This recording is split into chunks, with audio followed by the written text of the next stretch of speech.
built my first website with Squarespace for one reason: simplicity. And for something clean and easy without getting too technical, it for sure did the trick. But as I started to build more sites, the cracks began to show. Because if you want to push the boundaries on those templates even a little, you're gonna find there's not much on the other side. So lately I've been using WordPress more and more because you can make almost anything. It's been a bit more in the weeds as far as setup, sure, but once the site starts to grow, the trade-off becomes more than worth it. So in this video, I'm gonna walk you through what it's actually like to use both from my own experience, where Squarespace makes things legitimately easy versus where it'll box you in, and at what point WordPress becomes the better fit once your site needs more room to grow. Now, the thing I loved right off the bat with the Squarespace editor is that you could just add a section, drop in an image, rewrite a heading, and instantly the page looks like something that you would actually show people. And what stands out is how fluid the whole experience feels.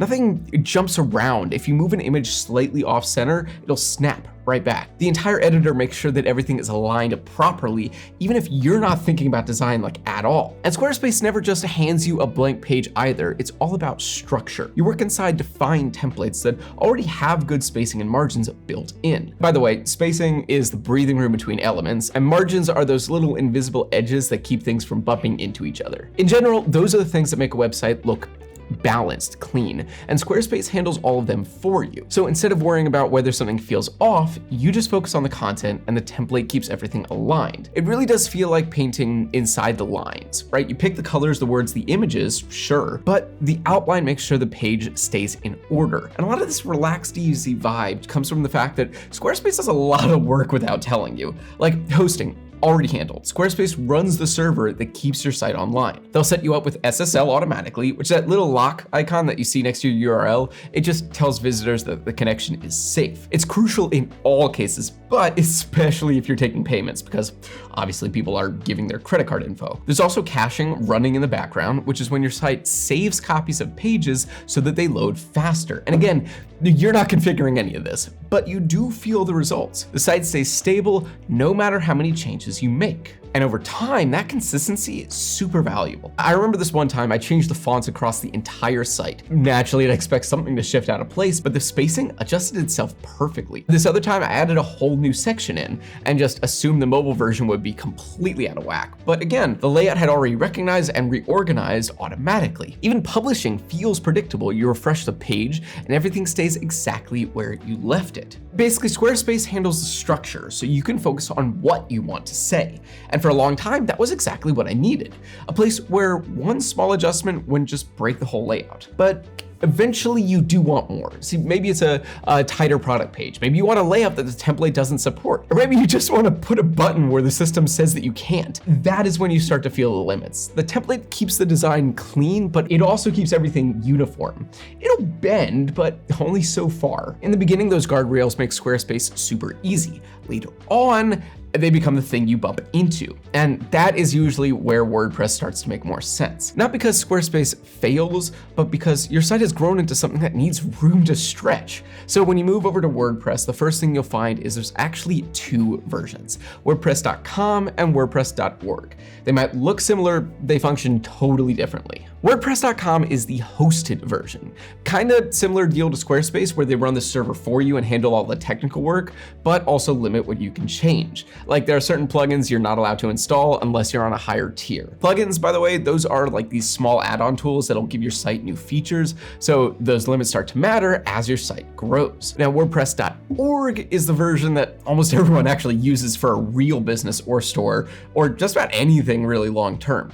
It's full control where you can install any plugin, change any theme, customize every single part of the site. The only catch is WordPress.org doesn't host your site, so you'll need a separate company for that. And again, hosting is just like the online space where your site lives. The same way an app on your phone needs your device to run, right? Technically, you can download WordPress and upload it to a server manually, but nobody really does that anymore. That's old school. Every good host has a one-click installer. You press a button, name your site, and it appears on your domain in seconds.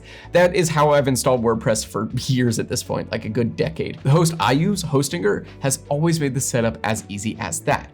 Click, name, done. And their dashboard actually loads quickly, which sounds like a small detail, but seriously, when you're building a site, a slow dashboard makes even something as simple as like checking your security settings agonizing. You want to tear your hair out because it just won't load fast enough. And since I use Hostinger myself, I have a Site Starters coupon code linked down below. And if you end up trying WordPress with Hostinger, that code will give you an additional 10% off of any current deals. So it's a great way to save some money and support the channel at the same time. Okay, so let's look at actually using WordPress. And the first thing you'll notice, you're not inside a template anymore. It really is more like a blank workshop where everything is available, but nothing is pre-built. Now, the editor is not as pretty as Squarespace for sure, but it never pushes back against you. If you want a full width banner, build it. If you want 3 columns nested inside of another layout, you can build that too. Nothing snaps back into place. WordPress will give you the ability to create exactly what you want, even if your first attempt looks nothing like what you pictured in your head. Then you open the plugin library, and this is where WordPress really sold me.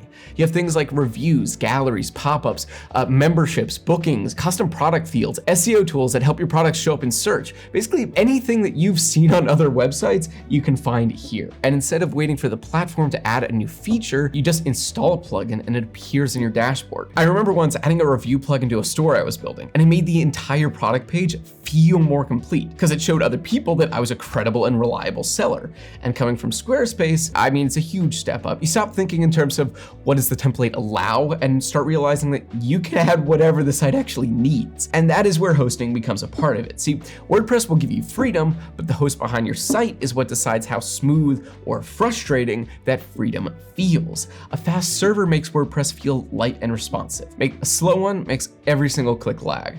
And the more your site grows, the more hosting becomes the thing that sets that limit. Most people start on shared hosting, which just means that your site shares a server with other websites. That keeps the price low, but still gives you plenty of power for a brand new WordPress build. And actually, that is where I started with Hostinger. The dashboard opens quickly and pages save instantly. For the first time, I could build layouts Squarespace just would not let me build. I made this like large product photo with long descriptions. I added review plugins, custom sections. WordPress adapted to my ideas instead of pushing me back toward a template. And one thing Hostinger does better than most entry-level hosts is speed. Their servers run on light speed, which is built to work really well with WordPress and handles pages more efficiently. And on top of that, your site shows up faster because it isn't doing the same work over and over and over again. A lot of the heavy lifting gets cached, so basically pages don't have to be rebuilt from scratch every time someone visits. Things just load quicker whether or not you understand what caching is or want to touch any of the technical settings. And as your site gets busier and you start adding more and more plugins,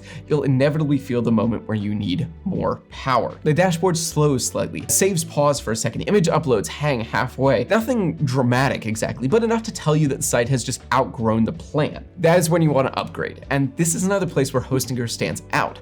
On a lot of hosts, upgrading means migrating to a new server and kind of just praying that everything doesn't break. Hostinger upgrades in place, which means it actually never even goes down or needs to be rebuilt at all. It is the same site, just with more power underneath it. And if you ever reach the point where your site gets real traffic spikes, Hostinger has cloud hosting ready as well, which will spread your site across multiple servers so it stays stable even when a lot of people visit at once. The important part is how you progress, because WordPress grows in stages, and Hostinger is one of the few hosts where you can start small, scale up, and never have to move your site anywhere else. WordPress gives you the freedom, but Hostinger gives you the power behind it. So once I had used both platforms long enough, the differences just became clear on their own. Squarespace was perfect when I wanted something that behaved consistently and stayed out of my way. It handled a lot of the behind the scenes, and that was exactly the pace I wanted for a while. But the moment I wanted layouts that were more specific to the site, the template would firmly reassert that it was still in charge. WordPress was the opposite. It felt a little empty at first, but once I understood how all the parts worked together, it never held me back. If I wanted to move something around or build something the default layout didn't expect, there was always a way to make it happen. The only time WordPress ever slowed me down was when my hosting plan couldn't keep up. So in the end, choosing between them was never really a momentous decision. It just came down to what the site needed at that moment. Squarespace makes the early stages simple. WordPress gave me more room to grow once the site became more serious. And that's everything for today. I really hope you found this video helpful. If you did, please give it a like and subscribe for more like this. And again, if you want to try WordPress with the same setup that I personally use, you can use the link below and input the code Site Starters. Also, if you're a brand and you'd like to work with us or sponsor a future video, you can reach out using our email down in the description below. If you have any questions about your site or you feel stuck choosing between platforms, go ahead and leave a comment and I will do my best to get back to you. Thanks so much for watching, and I will see you in the next one.